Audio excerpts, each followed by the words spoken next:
cult of Jimmys and all the Jimmys, the Mr. Jimmy Fingers, and the Jimmy's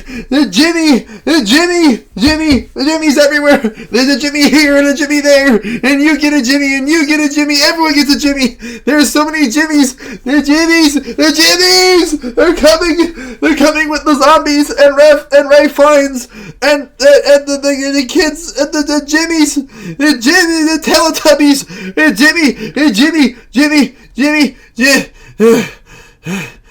Jimmy. Oh, Jimmy. How's everyone doing today?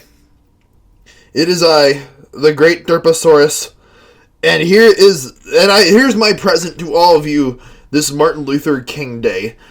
Yesterday, Eliza and I saw 28 years later, The Bone Temple, which is the sequel and immediate follow-up to 28 Years Later, which was released this past late spring, early summer, I believe. Yeah, and it's pretty much picks up where that movie left off, where like the doctor who's played by Ray Fiennes continues his study on this one infected alpha named Samson.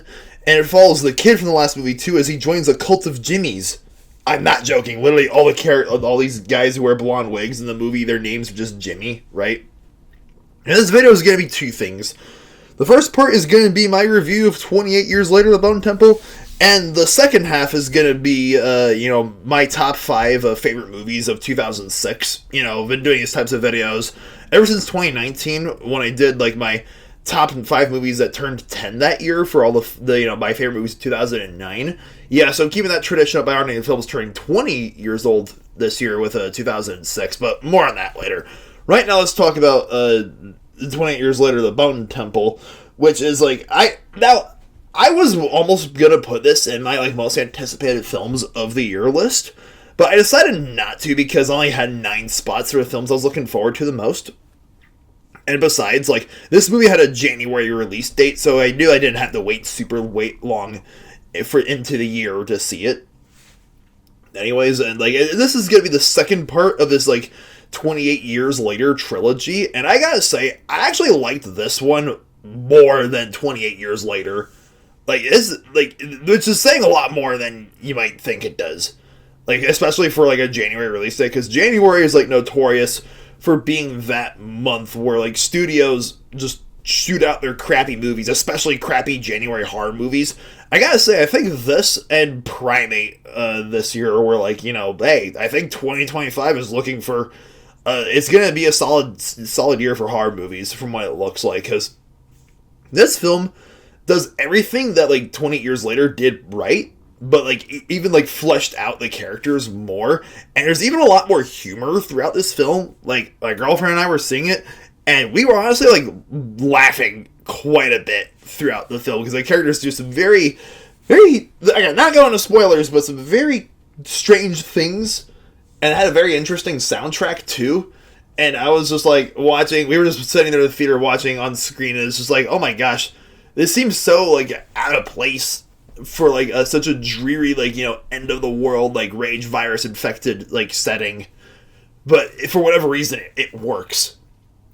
And the film it looks a lot less grainy than than 28 Days Later, because I know this franchise is known for having that grainy texture to its film, but yeah, this film kind of does away with that, and it has and the cinematography is very well done, so is the visuals, and the action scenes, the blood, the gore, just, oh man, there are some scenes in this film where I'm just like I always say on this channel, what has been seen cannot be unseen. And it's and like I said, it's going to be the second part of a supposed trilogy, and I'm really curious to see what direction this franchise is going in, as well as what they're going to call the next movie, because we got 28 Years Later, then this, The Bone Temple, but what's next? What are they going to call it? 28 Years Later, the Jimmyception, the good, the bad, and the Jimmy. because the Jimmies in this movie were very creepy. There are some characters, I will say this, just like my only like major nitpick with this film is that like I thought there was just some characters I would have liked to have seen more of, but we didn't. And then there's like other things where like some scenes do require like a little bit suspension of disbelief, more or less, with some of the character decisions. But yeah, it's like this film goes back and forth between like Ray Fiennes with his I hope I'm pronouncing his name right, because I've always grew up with him as Voldemort in the Harry Potter movies. But he's the doctor, and he's like, making this bizarre friendship with Samson. It's like, I like how, because zombie movies are nothing we haven't seen before, right? And 28 Days Later franchise has been kicking it for a long time now. And it's like, it's interesting seeing like zombie movies that are coming out nowadays do something different, because you can't have just like a cheap like horror flick with a bunch of zombies running around and dudes like shooting the zombies and slashing them with like katanas and baseball bats and axes. It's like, if at that point just play a video game featuring zombies like COD Zombies or Left 4 Dead or whatever else. But it's like, it is interesting seeing how like they're not even zombies in this movie, they're just like the infected. They just have like the rage virus, and it's like, and the way that people get infected is really interesting to me. And we see like, and Samson has a lot of, again, really great moments throughout the film. It's like, I gotta say, I would encourage you all to see 20 Years Later, The Bone Temple. It's a really solid film. And like I said, I actually liked it better than 28 Years Later. But like, any of you guys who are like big fans of this franchise, like I still haven't seen 28 Weeks Later, and I've heard everything from like it's great to it's garbage to like it's just okay. So if you have a favorite film in this franchise, let me know in the comments. Now, on to my favorite movies of 2006. Like I said, I've been making these kind of videos for quite a few years now. And it was like, I remember when, back in 2021, Danny texted me suggesting, like, hey, you should also start doing movies, your favorite movies are turning 20 this year, since, like, Lord of the Rings trilogy turned 20 that year with Fellowship of the Ring. So I was like, yeah, I guess I should, honor the movies that came out in the 2000s. Like, and as I was piecing together this list, thinking about the films that I've seen that are turning 20 this year, it's like, I've realized something. There are a lot of films that I haven't seen released in the year 2006. Like, I still haven't seen The Departed or Pan's Labyrinth or, like, what else was released that year? Oh, boy. I've seen, like, bits and pieces of, like, Letters to Iwo Jima. Like, there are some movies I've seen, like, bits and pieces of, but I haven't, like, watched in its entirety from 2006. So if there's, like, a certain movie, like, hey, like, why isn't that movie on the list? Chances are I just haven't seen it. And this list is based purely off of my opinion. And since it's, like, for the year 2006, like, I was looking at a lot of... I was looking through, like, the list of movies, as I was doing my research for movies that were released this year, I was like, oh, yeah, this, like, the past of these kinds of lists I've made, this list is probably gonna have a lot of childhood favorites of mine. Like, so if you have a favorite movie that's turning 20 years old this year, let me know in the comments. But like, it's like I've always been pretty confident about what my number one is, but the rest of the list was, because of like the limited amount of films I've seen released from this respective year, was quite a challenging list to make. And I have 3 honorable mentions: Open Season, Night at the Museum, and Flushed Away. And I gave an honorable mention to, I already discussed, like, Open Season in my Guilty Pleasures, Guilty Pleasure Movies list video that I made with a Daily Reacts. Yeah, I put this movie in my, as, like, one of my biggest Guilty Pleasure movies. As far as, like, animated movies go, this is definitely one of my biggest Guilty Pleasures. And I already put Night at the Museum in my list of, top 9 movies I like that everyone hates video that I did 3 years ago when I was living in Nebraska.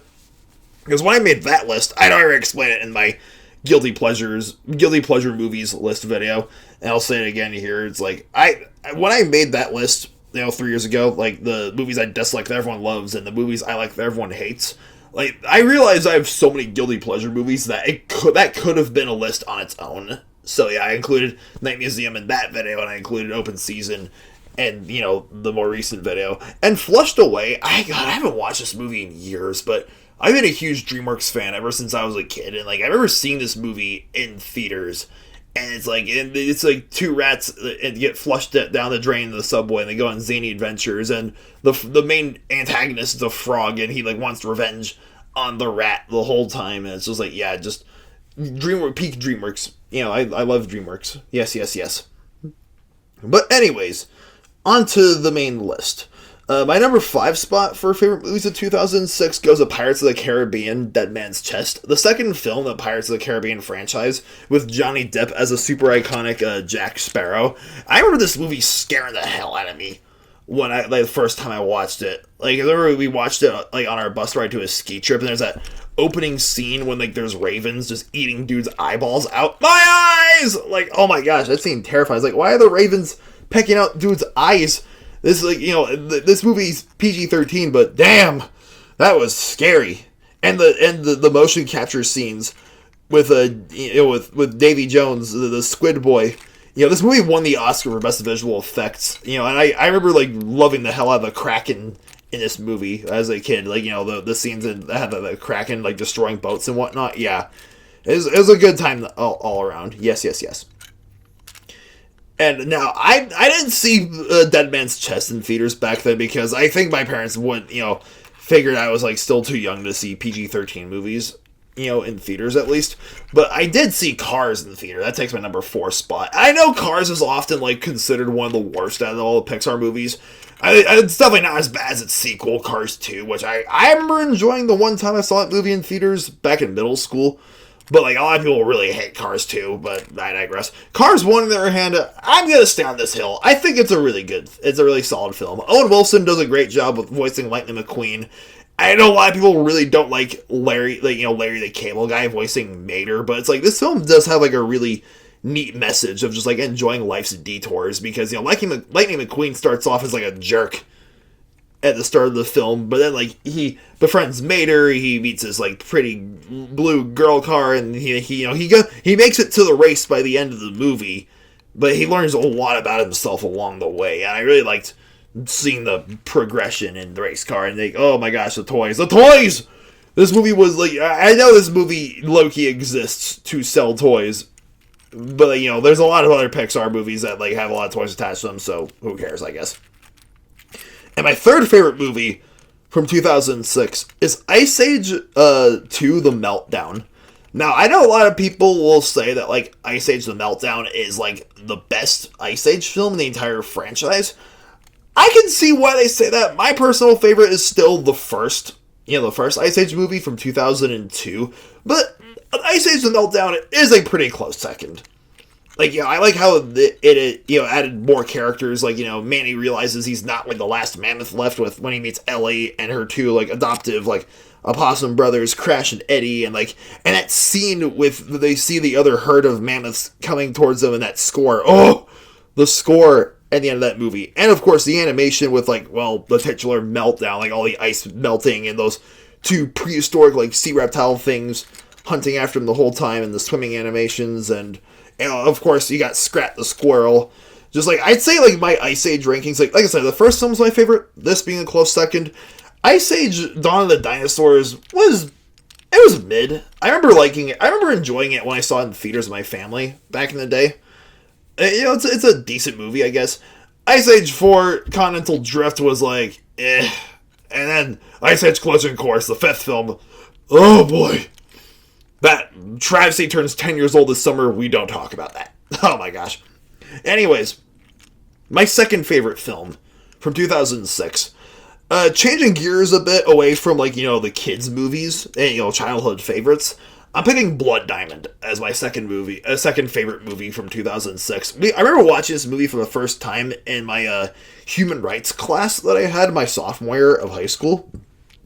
Like, we watched this movie, because we did a whole unit learning about Sierra Leone and the horrible civil war that occurred in that African country, in the late 90s, between the RUF and, the local government and Sierra Leone. Both, like, the government and this rebel group, if you can call them rebels, like, they were, like, blatant terrorists, like, just slaughtering entire villages and, like, enslaving and R-wording and torturing people and enslaving them to, like, collect diamonds.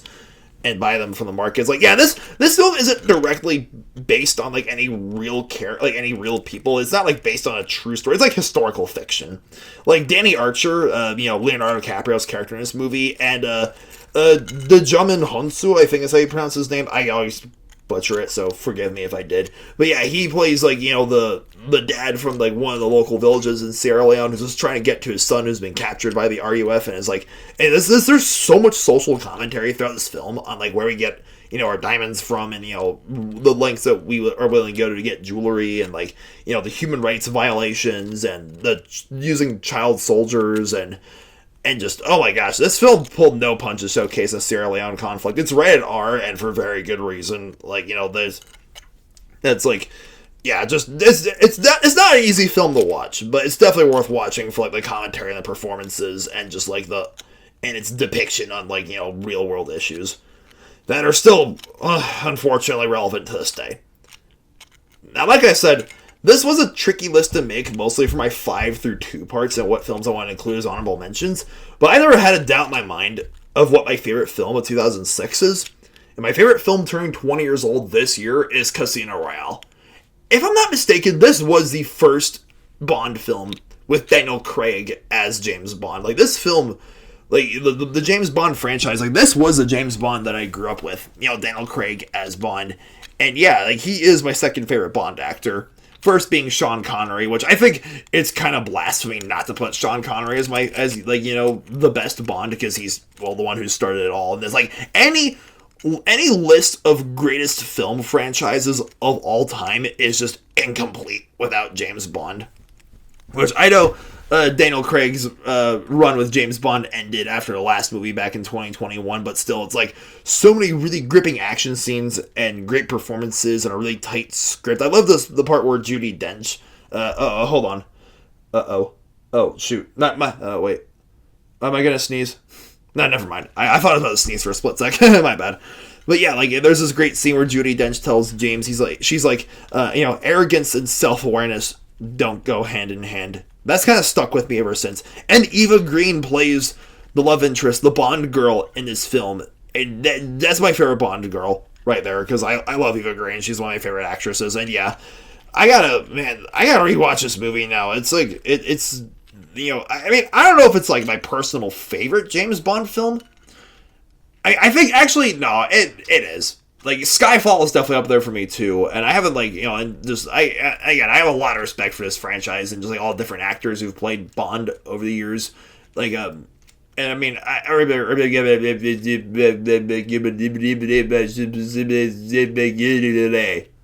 yeah, there you guys have it. Like I said, if you have a favorite movie of 2006, let me know what it is in the comments down below, and yeah, I'm not gonna do, like, a top 5 movies of 2016 video. Like, I'm not gonna do a video of the films turning 10 years old this year, because I already made my top 9 favorite movies of 2016 video, like, early, like, January 2017, which was my senior year of high school. Like, and I because that 2015 was the year that, like, I started making movie reviews when I reviewed Jurassic World, like, that summer. But it wasn't until, like, 2016 when reviewing movies, like, making videos where I just, like, talked about movies, became, like, a weekly routine of mine until 2016, because my 17th birthday was that fall, right? And then that 2 months after, 2 months after my birthday that year, I got my driver's license. So I was finally old enough to, like, drive and see R-rated movies with my parents. So that's what 2016 became. That's when 2016 was really the year I really started going to the movie theater, like, on a very, like, weekly basis. And yeah, it's like, I will say this, I've said this before already, I'll say it again, like, I think the films I chose for, like, my top 9 favorite movies of 2016 video, if you guys feel like digging through my channel and watching that video, my opinions on all the films, I put on the list have stayed mostly the same. But here's the thing, I never made a proper review for Hell or High Water, which is my favorite movie of 2016, and it turns 10 years old this year. I didn't even see that movie in theaters, unfortunately. I feel really ashamed to say that. I didn't see this movie. I didn't see Hell or High Water in theaters when I had the chance. So I'm really considering, like, making, like, a 10th anniversary, like, review for it, like, this summer, I believe. I think in August, that's when it turns 10 years old, but yeah. So again, this is gonna be the like part 6, 6, 7, like, part 6 out of 7 of the lists I'm making for January. I'm still, again, not to rush him on this, but like, I'm still waiting for Daily Reacts to see Fire and Ash, the latest Avatar film, and we're probably gonna make our top 5 favorite moments from the Avatar franchise video whenever we get the chance to do so. Like, I'm not, like, again, there's no rush on that, but yeah. Until then, this is gonna be the last of like the list videos I'm making this January. So yeah, I hope you guys had a very blessed Martin Luther King Day, and yeah, stay warm, my fellow Columbus residents, because it is cold as balls outside. Holy cow! But yeah, have a good night. Stay beastly.